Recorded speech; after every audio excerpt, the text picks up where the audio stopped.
ભરૂચના પૌરાણિક શ્રી લીંબચ માતાનું પૌરાણિક મંદિરનો જીર્ણોદ્ધાર તેમજ સમાજના નાના મોટા સામાજિક પ્રસંગો માટે કોમ્યુનિટી હોલ તથા વિદ્યાર્થીઓ માટે છાત્રાલય ભવન નિર્માણનું ભૂમિપૂજન ભરૂચના ધારાસભ્ય રમેશભાઈ મિસ્ત્રીના હસ્તે કરવામાં આવ્યું હતું।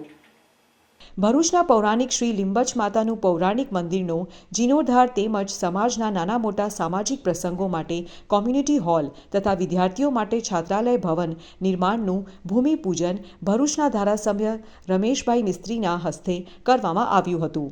ભરૂચના હાથીખાના વિસ્તારના બહાદુર બુરજમાં આવેલ પૌરાણિક શ્રી લીંબચ માતાનું પૌરાણિક મંદિરનો જીર્ણોદ્ધાર તેમજ સમાજના નાના મોટા સામાજિક પ્રસંગો માટે કોમ્યુનિટી હોલ તથા વિદ્યાર્થીઓ માટે છાત્રાલય ભવન નિર્માણનું કાર્ય ભરૂચના ધારાસભ્ય રમેશભાઈ મિસ્ત્રી પૂર્વ ધારાસભ્ય દુષ્યંતભાઈ પટેલની ગ્રાન્ટમાંથી સાકાર થનાર છે, જેની ભૂમિપૂજન વિધિ ધારાસભ્ય રમેશભાઈ મિસ્ત્રીના વરદ હસ્તે યોજાઈ હતી, જેમાં સ્વામિનારાયણ મંદિરના સ્વામી રઘુનંદજી, સ્વામિનારાયણ મંદિર દાંડિયા બજાર જિલ્લા ભાજપના મહામંત્રી નીરલ પટેલ, પાલિકા પીવીડી ચેરમેન ભાવિન પટેલ, પાલિકા સભ્યો તેમજ લીંબચિયા સમાજ પ્રમુખ પ્રભુદાસ વાણંદ, હરિભાઈ વાણંદ સહિતના અગ્રણીઓ અને પરિવારજનોનો ઉપસ્થિત રહ્યા હતા।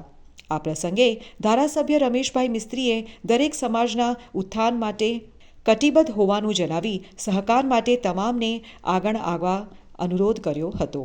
બધાના માથે હાથ મૂકીએ, પણ એક વાળંદ સમાજ એવો છે કે ગમે તેવા ભગવાન હોય તો પણ એમનો હાથ એ ભગવાનના માથે પણ ફરે, સંતના માથે ફરે, આચાર્ય હોય, કોઈ મઠાધિપતિ હોય તો બધાના માથે વાળંદ સમાજનો હાથ ફરતો હોય છે। એટલે અમારું તો ઋણ છે।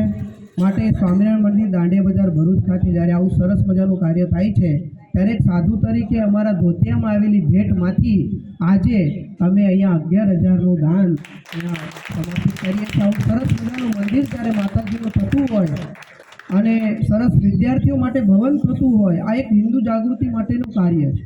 પણ સામાજિક એકતા, આપણા સમાજની એકતા સાથે બીજા સમાજોની સાથે પરસ્પરતા કેવી રીતે રાખવી એ તો બહુ સહેલાઈથી આપણને સમજાય જેવી બાબતો છે। આપણે આશા રાખીએ કે આ કામ તરત શરૂ થાય। અમારા મેહુલભાઈ રાષ્ટ્રીય સ્વયંસેવક સંઘમાં કામ કરે છે, અમારા માટે પણ મોટી પ્રેરણા છે।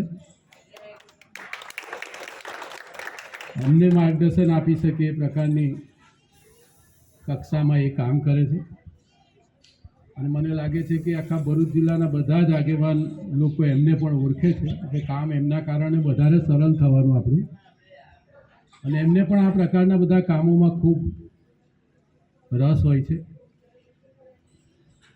મેં કીધું એ પ્રમાણે કોઈ પણ સમાજનું આ પ્રકારનું કામ કરવું હોય તો નાનો કોઈ ગરીબ સમાજ હોય, મધ્યમ વર્ગનો સમાજ હોય, એને સ્વાભાવિક રીતે ટેકાની જરૂર હોય। જે સમાજના આગેવાનો ઈચ્છું હતું એ પ્રમાણે આપણે મદદ કરી છે। હજી પણ આ કામ જ્યાં સુધી પૂરું ન થાય ત્યાં સુધી મદદ કરીશું।